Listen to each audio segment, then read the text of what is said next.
Bulog tanpa impor tertinggi dalam sepanjang sejarah.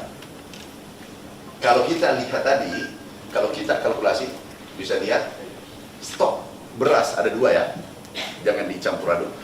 Stok beras tertinggi di gudang selama 57 tahun. Kalau Bapak Presiden mengatakan ekspor, kita ekspor dan lain. Kalau itu untuk jadikan bansos, terserah. Target swasembada beras kini berhasil diwujudkan 4 tahun lebih cepat, tepatnya pada tahun 2025. Sebuah pencapaian yang bukan hanya membanggakan, tetapi juga mencerminkan keberhasilan strategi pemerintah dalam memperkuat sektor pertanian nasional. Berdasarkan data terbaru dari Badan Pusat Statistik, sepanjang Januari hingga April 2025, luas panen nasional mencapai 4,5 juta hektar, dengan produksi gabah kering mencapai 29 juta ton. Jika dikonversi menjadi beras, jumlah itu setara dengan 13,9 juta ton, menjadikan Indonesia tidak hanya mampu memenuhi kebutuhan dalam negeri, tetapi juga mencatat surplus beras hingga 3,1 juta ton. Pencapaian ini tentu bukan hasil yang datang begitu saja. Di baliknya, terdapat kerja keras petani di seluruh penjuru negeri, sinergi lintas kementerian, serta kebijakan strategis yang mendorong efisiensi produksi dan kemandirian pangan. Namun, yang lebih menarik, keberhasilan tersebut membawa konsekuensi baru yang tidak terduga. Dalam beberapa pekan terakhir, sejumlah laporan menyebutkan bahwa gudang-gudang milik Perum Bulog di berbagai daerah kini dinyatakan penuh. Stok cadangan beras pemerintah bahkan mencapai rekor tertinggi dalam 50 tahun terakhir. Per Mei 2025, Bulog mencatat serapan beras sebesar 3,5 juta ton.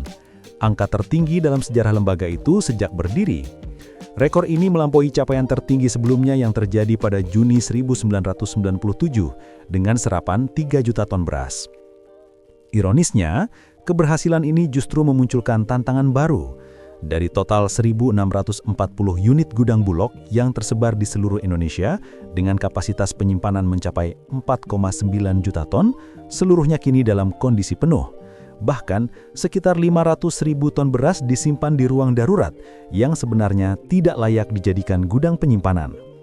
Beberapa wilayah seperti Aceh dan Lampung bahkan terpaksa menyewa gudang tambahan karena stok hasil panen melimpah dan tak lagi bisa ditampung di fasilitas utama. Menteri Pertanian Andi Amran Sulaiman menilai kondisi ini sebagai paradoks yang menggembirakan. Ia menyebutnya sebagai tanda keberkahan yang perlu disyukuri, namun tetap harus direspon dengan langkah nyata agar tidak menimbulkan persoalan logistik di kemudian hari. Menindaklanjuti hal tersebut, pemerintah segera mengambil kebijakan cepat dengan menambah kapasitas penyimpanan melalui sistem sewa. Bulog diberi mandat untuk menyewa tambahan ruang hingga 750.000 ton di berbagai kabupaten. Bulog Aceh misalnya telah menambah 27 unit gudang sewa baru, sementara Bulog Lampung menambah sekitar 40 unit gudang sewa khusus gabah. Meski menjadi solusi jangka pendek, langkah ini dinilai efektif untuk mencegah penumpukan hasil panen yang berpotensi rusak bila tidak segera diolah atau disimpan dengan baik. Sementara itu, Presiden juga telah menginstruksikan pembangunan sekitar 25.000 unit gudang improvisasi yang dirancang untuk bertahan hingga 10 tahun ke depan. Gudang-gudang ini nantinya akan dibangun di berbagai wilayah strategis, terutama di daerah sentra produksi, sambil menunggu realisasi pembangunan gudang permanen di tingkat desa dan koperasi. Program ini bukan hanya untuk mengatasi kelebihan produksi sementara, tetapi juga menjadi bagian dari sistem logistik pangan nasional yang terintegrasi. Meski pencapaian swasembada beras telah diraih dengan memilang, pemerintah tidak lantas berpuas diri. Keberhasilan ini justru menjadi momentum untuk memperluas fokus swasembada ke komoditas lain yang selama ini masih bergantung pada impor. Salah satunya adalah kedelai. Komoditas ini menjadi perhatian utama karena perannya sangat vital dalam industri pangan nasional, mulai dari tempe, tahu, hingga pakan ternak. Untuk mempercepat upaya tersebut, pada awal Mei 2025, Wakil Menteri Pertanian melakukan kunjungan kerja ke Wageningen University di Belanda, sebuah institusi yang dikenal sebagai universitas terbaik di dunia di bidang pertanian, lingkungan, dan ketahanan pangan.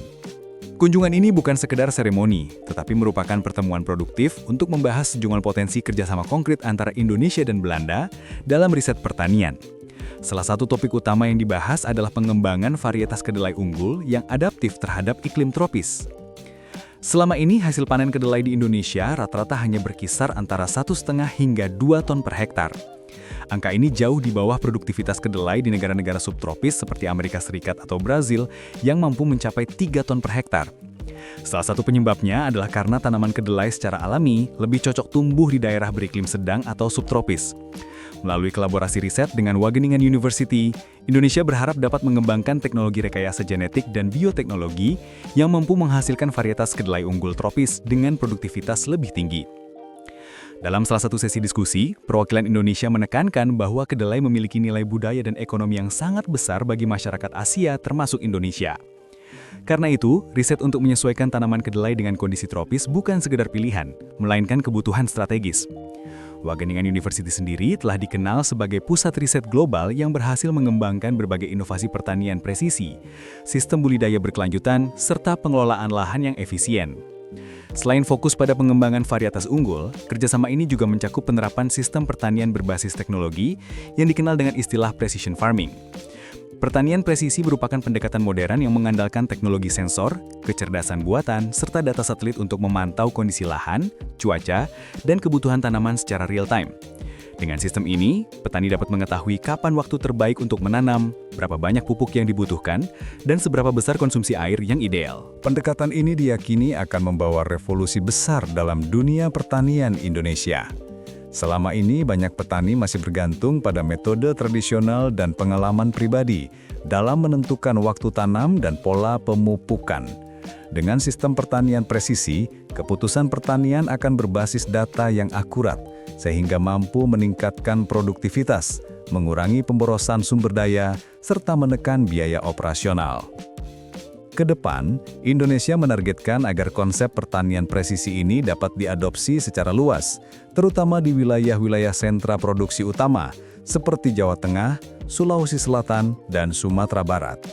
Untuk mendukung hal itu, pemerintah juga akan menyiapkan pelatihan digital bagi para penyuluh pertanian dan membangun pusat riset bersama dengan Wageningen University. Langkah besar ini menegaskan tekad Indonesia untuk tidak hanya menjadi lumbung pangan nasional, tetapi juga poros inovasi pertanian tropis dunia. Dalam konteks global, Indonesia berpotensi menjadi negara rujukan bagi pengembangan sistem pertanian yang adaptif terhadap perubahan iklim tropis dan berkelanjutan. Jika strategi ini berjalan sesuai rencana, maka bukan tidak mungkin Indonesia akan menjadi pemain utama dalam penyediaan pangan dunia. Kesuksesan swasembada beras 2025 menjadi bukti bahwa dengan perencanaan matang, kerja keras petani, dan dukungan teknologi, cita-cita kemandirian pangan bukan sekedar mimpi. Namun, pekerjaan belum selesai. Tantangan baru kini menanti dalam upaya mengamankan komoditas lain seperti kedelai, jagung, dan gula. Semuanya membutuhkan sinergi, inovasi, serta komitmen jangka panjang. Kini, perjalanan menuju kedaulatan pangan memasuki babak baru. Dari sawah-sawah yang hijau hingga laboratorium riset internasional, Indonesia menapaki jalan menuju masa depan pertanian modern yang berdaulat dan berdaya saing global. Pertanyaannya, apakah dengan semua langkah besar ini, Indonesia akan benar-benar menjadi lumbung pangan dunia? Hanya waktu dan konsistensi kebijakan yang akan menjawabnya. Yang jelas, semangat kemandirian kini sudah tertanam kuat di tanah air yang subur ini.